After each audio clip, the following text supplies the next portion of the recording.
नमस्कार दोस्तों, स्वागत है आप सभी का। आज हम लोग यहाँ पर देख रहे हैं, आज नया चैप्टर हम लोग शुरू करेंगे। हम लोगों ने अभी तक भारत का इंट्रोडक्शन देखा, भारत का भौगोलिक विभाजन देखा, दोनों ही बहुत ही महत्वपूर्ण बिंदु हैं। आज हम आपके लिए लेकर आए हैं भारत का अपवाह तंत्र, drainage system of India. Basically अपवाह तंत्र से मतलब नदी और नदी बेसिन में आने वाले संपूर्ण तंत्र को समाहित किया जाता है। इसके अंतर्गत अगर हम भारत में नदियों के विभाजन की बात करें तो वैसे तो भारत बहुत ही ज्यादा नदियों से संपन्न राष्ट्र है। लेकिन जब हम विभाजन की बात करते हैं, उत्तर लिखते समय बात करते हैं, यहाँ मेंस वाले बच्चे भी थोड़ा ध्यान देंगे। जब हम उत्तर लिखने की बात करते हैं तो हम भारतीय नदी तंत्र को दो भागों में विभाजित करते हैं। सबसे पहला हमारा हिमालयी नदी तंत्र और दूसरा प्रायद्वीपीय नदी तंत्र। हिमालयी नदियों में भी अगर हम बात करें तो सबसे पहले नाम आता है सिंधु नदी तंत्र का, दूसरा गंगा नदी तंत्र का और तीसरा ब्रह्मपुत्र नदी तंत्र का। इसके पश्चात हम अगर बात करें प्रायद्वीपीय नदियों की, तो प्रायद्वीपीय भारत की नदियों में महानदी, गोदावरी, कृष्णा, कावेरी, ये चार प्रमुख तंत्र हैं जिनका आगामी कक्षाओं में, लेक्चर में हम लोग अध्ययन करेंगे। चलिए तो हम लोग शुरुआत करते हैं आज हमारे पहले नदी तंत्र की, जिसका नाम है सिंधु नदी तंत्र। सिंधु नदी तंत्र में हमारी सबसे पहली नदी आती है सिंधु नदी। सिंधु नदी बेसिकली तो पूरा का पूरा लाभ देती है पाकिस्तान को, लेकिन ऐसा नहीं है कि हमारे लिए महत्वपूर्ण नहीं है। तो चलिए आइए देखते हैं। नदियों में जो सबसे महत्वपूर्ण बिंदु बच्चों आपको याद रखना है वो है उसका उद्गम कहाँ से होता है और नदी का समागम कहाँ होता है।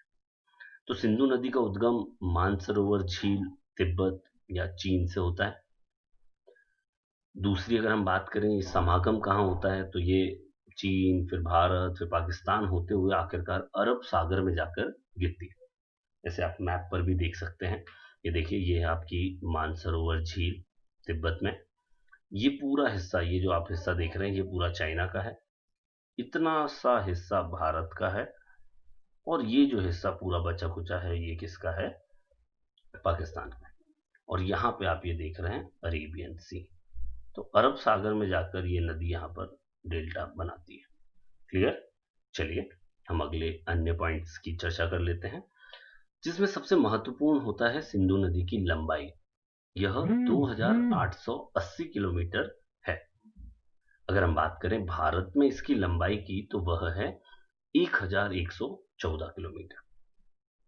भारत में प्रवेश करती है यह दमचोक नामक स्थान लद्दाख में। ये कि बहुत ही महत्वपूर्ण प्रश्न आपको यहाँ पर ध्यान रखना है। यह वैसे तो मुख्य रूप से तीन देशों से होकर बहती है, हमने अभी मैपिंग में देखा भी, चीन, भारत और पाकिस्तान। थोड़ा ध्यान रखिएगा, फ्लो में हम सिर्फ भारत और पाकिस्तान पर ही नजर डालते हैं, लेकिन वास्तविक उद्गम उसका कहाँ से है? यहाँ से। अगर हम नदी तंत्र में सबसे महत्वपूर्ण दूसरे हिस्से की बात करें तो वो है सभी प्रमुख बड़े नदियों की। तो इसकी सहायक नदियों में अगर हम बात करेंगे तो झेलम, चिनाव, रावी, व्यास, सतलज। फिर अगर आप पाकिस्तान में देखेंगे तो दो आपकी काबुल और जास्कर। ये नदियां इसकी सहायक नदियों का प्रमुख हिस्सा हैं। चलिए आइए इनको भी देख लेते हैं। रावी नदी, जो कि इस नदी तंत्र की एक और प्रमुख नदियों में से है। तो रावी नदी निकलती है वास्तविक रूप से रोहतांग दर्रे से, हिमाचल प्रदेश से, और इसका समागम होता है चिनाब नदी में। यहाँ पर बहुत ही ज्यादा आपको ध्यान रखनी है, ये दोनों नदियां हमारी रावी और झेलम जाती कहाँ पे हैं? चिनाब में। तो चिनाब या चिनाव एक ही चीज है, कोई इतना वो नहीं है, माइन्यूट अंतर है। फिर आप देखेंगे झेलम नदी को। झेलम नदी निकलती है बैरीनाग झील उत्तराखंड से और यह भी जाती है चिनाव में। चलिए आइए इन दोनों नदियों को देख लेते हैं। आप रावी को यहाँ पर आप देख सकते हैं कि रावी नदी आपकी ये है। रावी नदी ये निकलती है और ये सेंटर लाइन जो है ये चिनाव की। ये देखिए यहाँ पर रावी का समागम हो रहा है चिनाव में और इसका उद्गम होता है यहाँ से। दोनों ही दर्रे बैरीनाग और रोहतांग बहुत ही पास पास है। फिर आप यहाँ देख सकते हैं झेलम को भी, ये झेलम नदी आ रही है और झेलम नदी भी अंततः आकर किसमें मिलती है? ये झेलम और चिनाव का संगम स्थल है। ठीक है, अगली नदी की हम बात करते हैं व्यास नदी।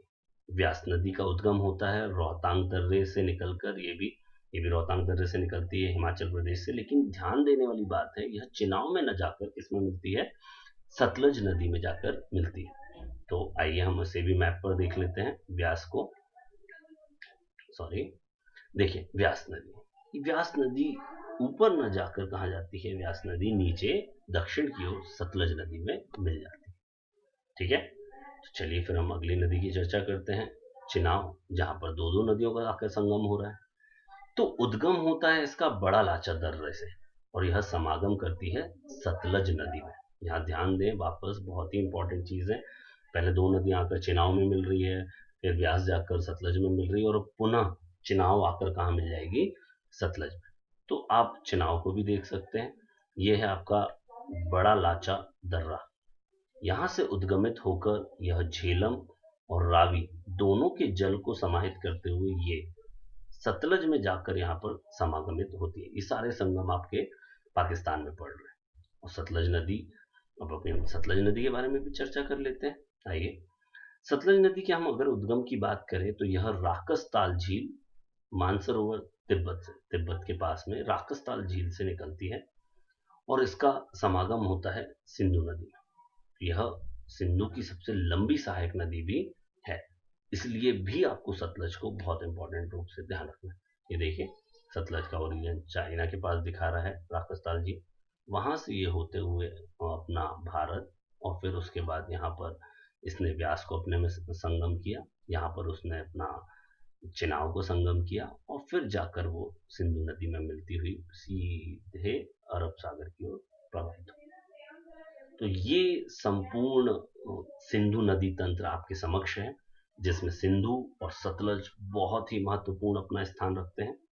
तो आप सभी से रिक्वेस्ट है, इसे सब पढ़ते रहिए, इससे संबंधित सभी प्रश्नों को आपको शनिवार को टेस्ट में आएंगे, तो प्लीज तैयारी करते रहें। All the best.